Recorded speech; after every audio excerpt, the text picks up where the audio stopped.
তোমার ব্যবহার বারবার বুঝিয়ে দিচ্ছি তোমার কাছে আমার মূল্য নেই। আমি থেকেও যা, না থেকেও তা। কথা না বলে থাকতে পারি না বলেই অপেক্ষা করি, কিন্তু আমার অপেক্ষার যে কোনো মূল্য নেই সেটা বুঝেও না বুঝার ভন করি। আমি এতটা খারাপ হয়ে গেলাম যে আমার সাথে আর কথা বলতে ইচ্ছা করে না।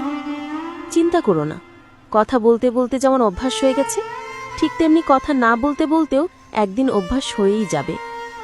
আমায় ক্ষমা করে দিও, হয়তো আমার সাথে পরিচয় না হলে তোমার জীবনটা আরো সুন্দর হতো। তাই না, হারানোর আগে ভেবে দেখো, আবার যেন খুঁজতে না হয়। আমার সাথে কথা না বলে যদি কারোর দিন ভালো যায়, তাহলে আমি কারো ভালো থাকাটাকে নষ্ট করতে চাই না। মুখের ভাষা যখন অসহায়, চোখের ভাষায় তখন পানি গড়ায়। নিজেও বুঝতে পারিনি নিজের জীবনে এমন অধ্যায় আসবে যার প্রতিটা লাইন আমাকে কাঁদিয়ে ছাড়বে।